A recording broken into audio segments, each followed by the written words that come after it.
Muy buenos días, les habla Cruces Aldea desde CLM Activa Radio para contarles que este programa habla de atrevernos, habla de arriesgarnos, de asomarnos a la historia del conocimiento, de las ideas, habla de filosofía y de ese gran legado que nos dejaron tantos y tantos pensadores. Habla de quienes sí se atrevieron, exponiendo incluso su propia vida. Porque ellos lo merecen y porque a ellos se lo debemos. Atrévete a pensar.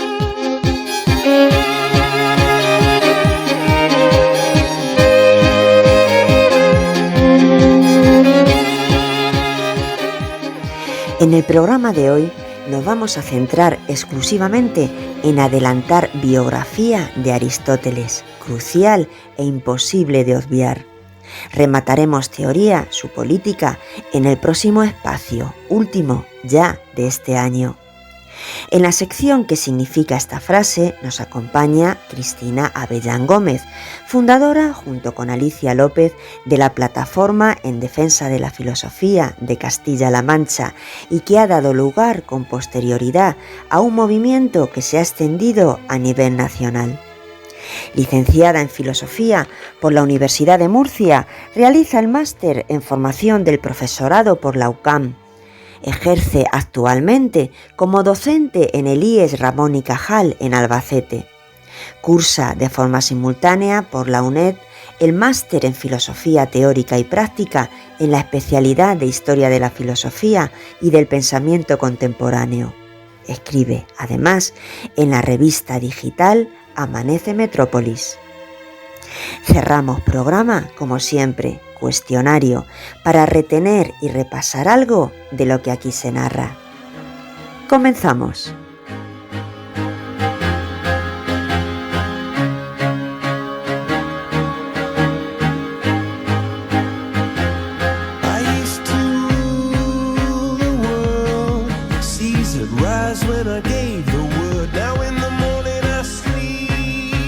Continuamos con extractos del texto que Jesús Mosterín escribió sobre nuestro autor, y es que es a finales del año 348 a.C.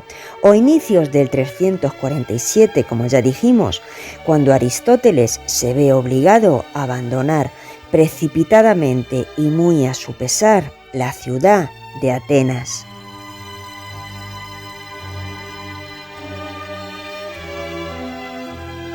Su vida corría serio peligro ante la histeria xenófoba y antimacedona desatada por Demóstenes, gran orador y líder del partido antimacedón.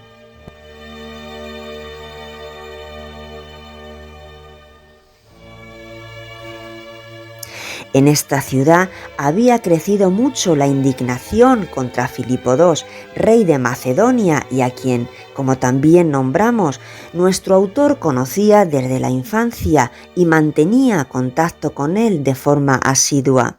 El detonante explotó además un año antes, en el 349, cuando Filipo inicia la conquista de la península de Calcídica, cuyas ciudades estaban federadas en torno a Olinto, polis aliada de Atenas.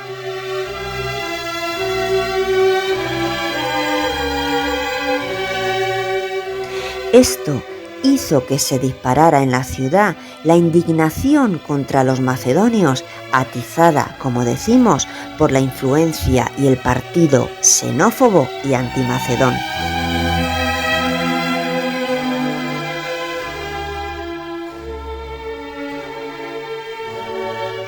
Pocos meses después muere Platón, dejando al frente de la academia a su sobrino Espeusipo, también nombrado aquí, y heredero legal de las casas y propiedades del pensador, que no tenía hijos.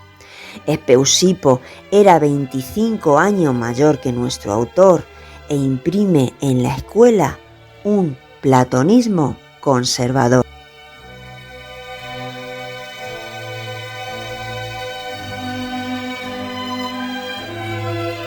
Pero ocurre que la casa paterna de Aristóteles, en Estágira, había sido destruida 2 años antes, precisamente por una campaña de Filipo, y ocurre también que su casa solariega materna en Calcis no era segura, pues la isla entera de Eubea estaba en guerra contra Atenas. Por tanto, y en vista de las circunstancias, Aristóteles pensó que había llegado el momento ya de aceptar aquella invitación.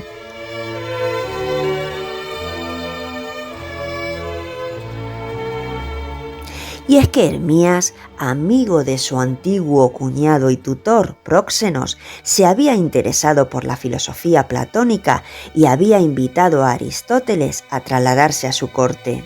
Hermías, sí, griego de origen humilde que se había convertido en tirano de Atarneus, ofreció algunas de sus casas y sus rentas en la pequeña ciudad de Asos para que discípulos de la academia montaran allí su pequeña delegación.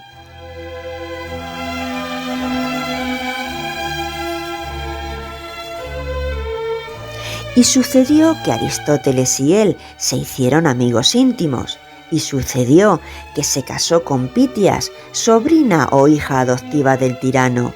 Tuvieron una hija, Pitias de nombre también como su madre.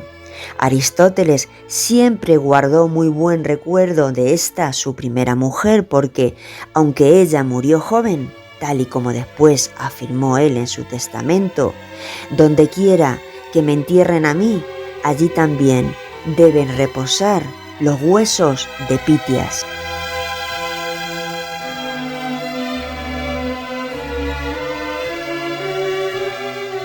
Fueron en total 3 años, desde el 347 al 345, los que permaneció Aristóteles en Asos. Hermías se interesaba cada vez más por la filosofía, a lo que Aristóteles poderosamente contribuyó.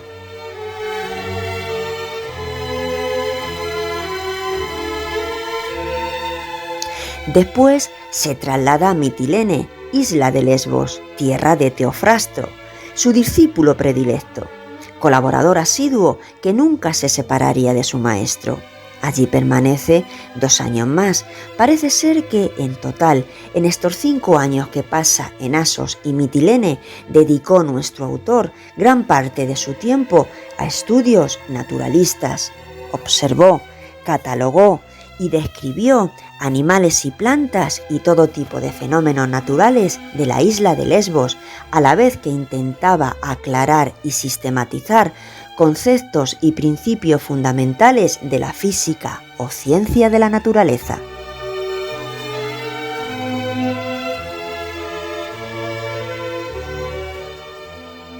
Fueron años, como decimos, felices y sin problemas. Gozaba de la amistad de Hermías, del amor de Pitias y de la colaboración entusiasta de unos pocos discípulos, Teofrasto o Calístenes, ávidos, locos por adquirir saber.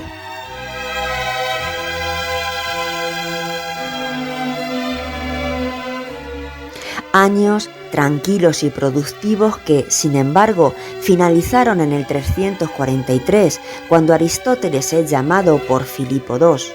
Debía hacerse cargo de la educación de un menor, de la educación de su hijo, del hijo del rey Filipo, que después se convertiría en dueño y señor de media civilización. Pero en aquella época era solo un joven de tan solo 14 años. Era Alejandro Magno.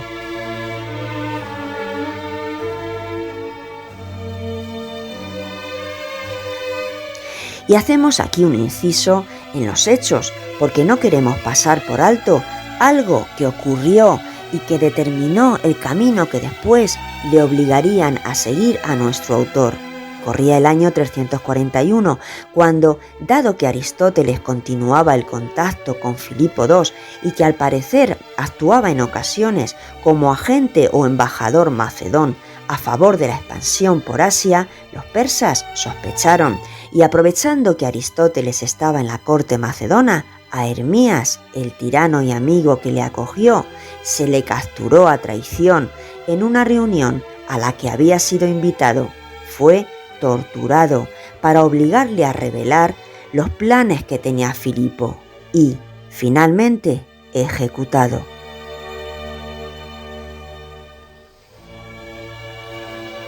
Al parecer, las últimas palabras que Hermías dijo fueron: «Decid a mis amigos y compañeros que no he hecho nada malo o indigno de la filosofía».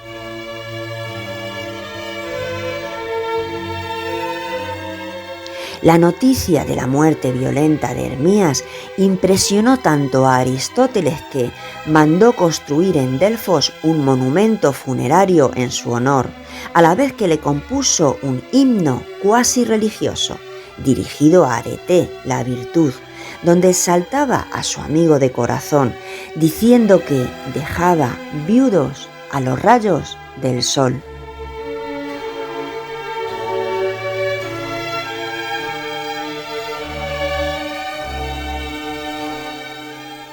Sin embargo, este poema fue la excusa más adelante, tras la muerte de Alejandro Magno, para que los demagogos antimacedonios y que tanto odiaban a Aristóteles le persiguieran y acusaran de impiedad, porque según ellos divinizaba a Hermías y eso constituía todo un sacrilegio, hecho este tan falso como inauténtico.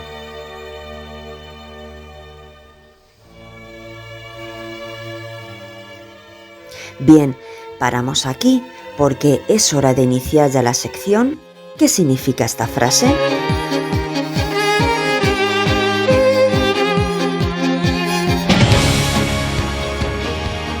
La educación debería proporcionarnos los elementos necesarios para desenvolvernos de manera eficaz en ese diálogo multinacional como ciudadanos del mundo.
Esta frase es de Martha Nussbaum, una de las filósofas contemporáneas más relevantes e internacionalmente reconocidas. Príncipe de Asturias de las Ciencias Sociales en 2012, ella misma se encargó de aclarar en el discurso de aceptación del premio que su área de conocimiento eran, en realidad, todas las humanidades.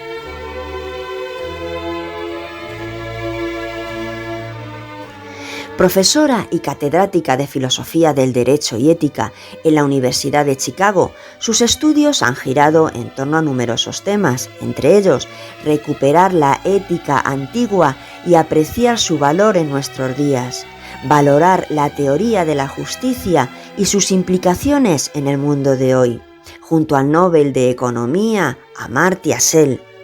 Y por último, superar las desigualdades por cuestiones de sexo, raza o procedencia social.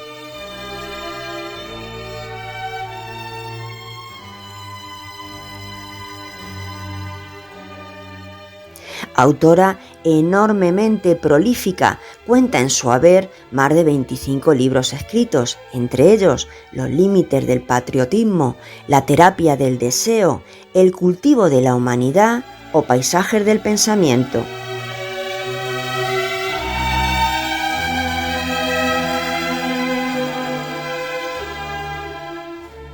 Y es que la reflexión que a continuación nos expone Cristina gira en torno a ese cultivo de la humanidad, en torno a uno de sus pensamientos, porque las naciones de todo el mundo en breve producirán generaciones enteras de máquinas utilitarias en lugar de ciudadanos cabales con la capacidad de pensar por sí mismos, poseer una mirada crítica sobre las tradiciones y comprender la importancia de los logros y los sufrimientos ajenos.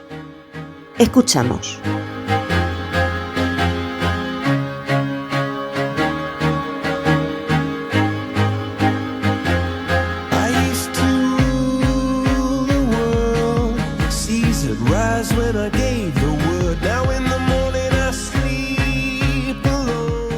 Esta cita de Martha Nussbaum, ganadora del Premio Príncipe de Asturias de Ciencias Sociales en 2012, pertenece a su obra El cultivo de la humanidad, una defensa clásica de la reforma en la educación liberal.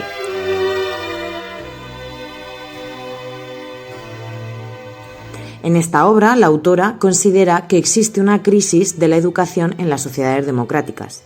Establece el concepto educación para la renta, para denominar el modelo actual.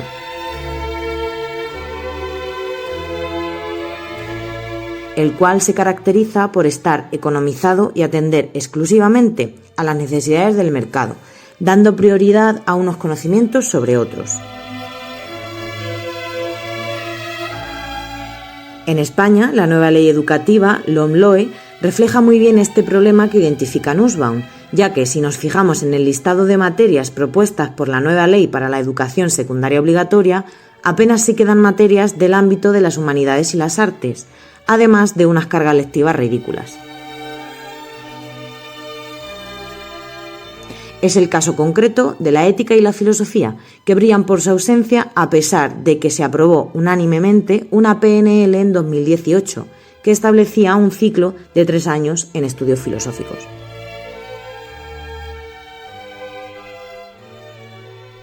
Para compensar este incumplimiento, el Ministerio establece una materia llamada Valores éticos y cívicos, que no cumple, ni suple, ni puede sustituir en ningún modo la materia de ética. Los valores son los principios que guían nuestro comportamiento concreto, es decir, son los preceptos que debemos asumir al actuar. Sin embargo, la ética cuestiona racionalmente cuáles son los mejores principios para la sociedad y por qué deberíamos seguir unos y no otros. La ética enseña el ejercicio libre de la participación pública con autonomía y responsabilidad. Como bien muestra la autora, actualmente en los planos educativos se promueven los estudios científicos y tecnológicos en detrimento de las artes y las humanidades, cuyos fines son una rentabilidad más cortoplacista, alejada del ideal de educación que apostaba por una formación de ciudadanas y ciudadanos capaces de tomar partido en el espacio público de manera autónoma y responsable.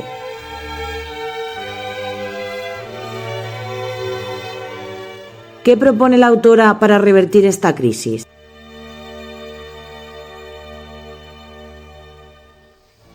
Ella propone una educación liberal, es decir, una educación adecuada para la libertad, cuyo objetivo sea cultivar al ser humano en su totalidad y así pueda ejercer las funciones de la ciudadanía en la democracia, objetivo que perseguían figuras como Sócrates o Séneca, al instigar a sus congéneres a hacerse dueños de su propia mente,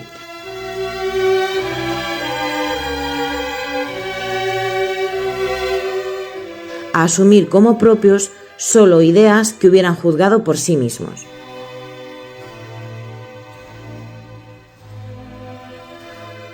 Por ello, se pregunta la autora, ¿cuáles son las capacidades que debe tener la ciudadanía para ejercer estas funciones hoy en día?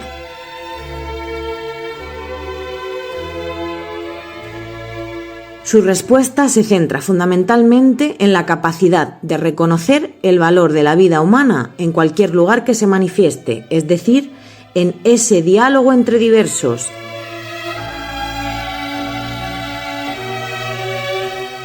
Y esto requiere de 3 habilidades. 1, el examen crítico de uno mismo. 2, el ideal del cosmopolités. Y 3, el desarrollo de la imaginación narrativa. Las artes y las humanidades deben, por tanto, incluirse en las reformas educativas para poder salvar la crisis que ésta vive en nuestro tiempo.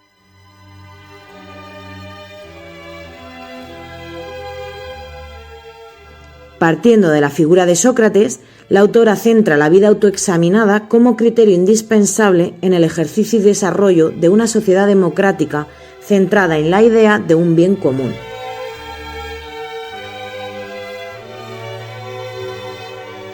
Aquí, la educación juega un papel esencial, ya que la vida examinada, término que recogerán los estoicos de la filosofía practicada por Sócrates, consiste en el análisis crítico de las creencias que vamos asumiendo en el desarrollo de nuestra persona y que forman nuestra concepción de la realidad, sin olvidar que esa realidad es compartida.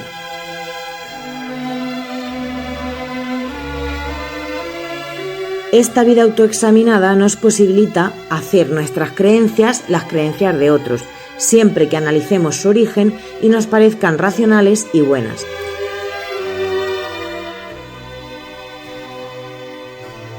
Pero también nos posibilita rechazar creencias por convención y tradición, creencias del pasado que son insuficientes o inadecuadas a las necesidades actuales. Por tanto, las creencias convencionales, propone la autora, han de ser revisadas y analizadas minuciosamente para no cometer errores de juicio.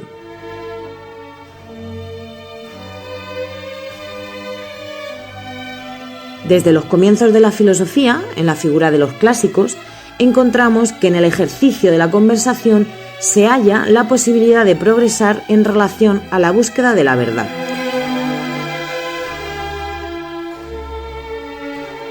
No es solo una cuestión de posibilitar la participación y la presentación de las distintas opiniones, sino de llegar a ideas racionales compartidas por todas las personas en el ejercicio de sus capacidades.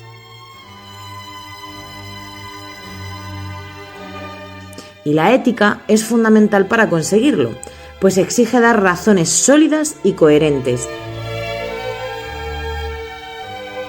Exige hacer uso del razonamiento para establecer qué es el bien común y cómo perseguirlo en el ejercicio de la participación política.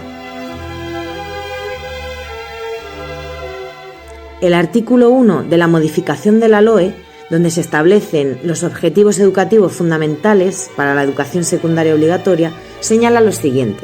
Dice así: la preparación para el ejercicio de la ciudadanía, para la inserción en la sociedad que le rodea y para la participación activa en la vida económica, social y cultural, con actitud crítica y responsable y con capacidad de adaptación a las situaciones cambiantes de la sociedad del conocimiento.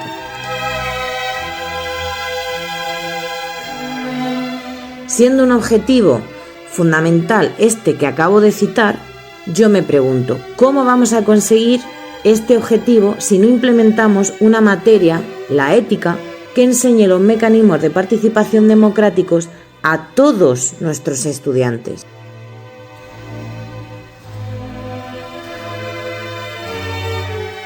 Este todos remite al cosmopolités, al ciudadano del mundo, la segunda habilidad necesaria que propone Martha Nussbaum para recuperar o superar la crisis educativa actual. La autora retoma el cosmopolitismo estoico, pues requiere reconocer y practicar aquello que nos hace humanos, esto es, reconocernos dentro de la totalidad que trasciende las diferencias. Trascender las formas de vida particulares para llegar a lo que hay de universal en los seres humanos. De este modo, el verdadero fundamento de la asociación humana será la argumentación sólida sobre lo que es bueno para el ser humano, y no las creencias particulares asumidas por convención o tradición sin un examen crítico.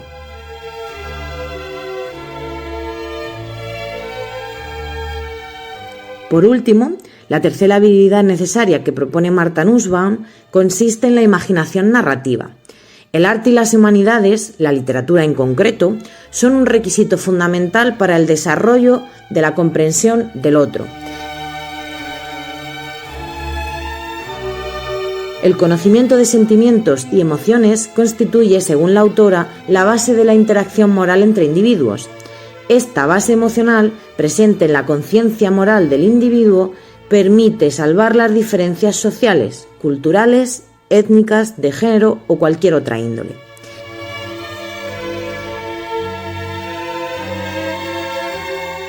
Es en la literatura, las artes y las humanidades donde existe un componente crítico, ya que nos hace cuestionar nuestra propia forma de vida, trascendiéndola a una comunidad necesaria más grande para la cual debemos cultivar la humanidad. Es decir, las humanidades abarcan lo similar y lo diferente.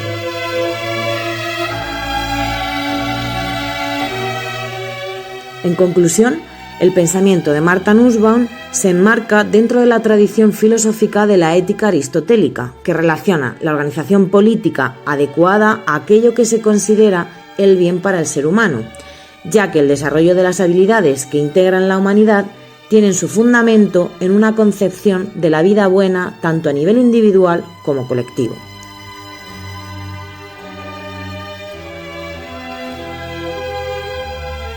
Por todo ello, es de suma importancia que todo nuestro alumnado, antes de terminar la educación secundaria obligatoria, reciba una educación ética.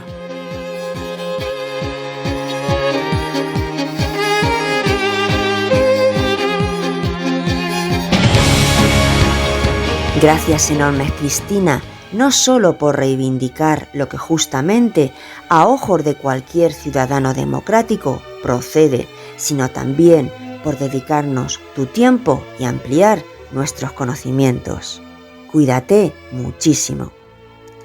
Y nosotros aquí damos paso ya a nuestro cuestionario. 10 preguntas.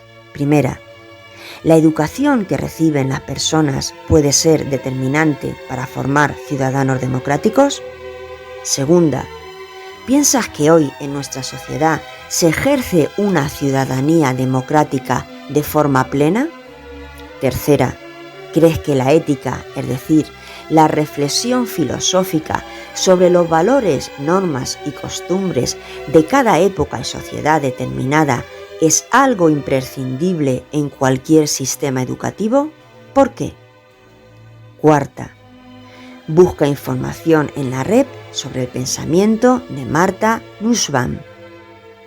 Quinta, destaca una obra de entre todas las de la autora, sintetiza su tesis o idea principal y justifica tu elección. Sexta, ¿qué entiende esta pensadora por educación para la renta? Séptima, ¿en qué consiste la educación liberal que propone como solución para la crisis educativa de las democracias actuales?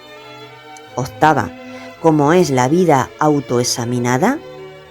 Novena, ¿cuál es la referencia del término cosmopolités? Décima, ¿qué papel juegan las humanidades, en concreto la literatura, en la educación liberal? Bien, y hasta aquí por hoy. Dar las gracias, como siempre, a nuestro asesor en latín y griego, Joaquín Patón. También contarles que las afirmaciones que se expresan en cada uno de estos espacios son responsabilidad exclusiva del autor que las emite, pudiendo coincidir o no con la organización de este programa. Recuerden que esta temporada pueden escucharnos cada 15 días, miércoles alternativos. Próximo espacio, 15 de diciembre, a eso de las 12 y 21 horas, domingos a las 13 horas. También, si lo desean, estamos en YouTube, canal Atrévete a Pensar Profes, junto al resto de programas de la pasada temporada. Igualmente disponibles todos los espacios en la web de CLM Activa Radio y en las siguientes apps: Spotify, iVoox, iTunes y Google Podcast. Se despide de todos ustedes, Cruces Aldea. Que sean felices.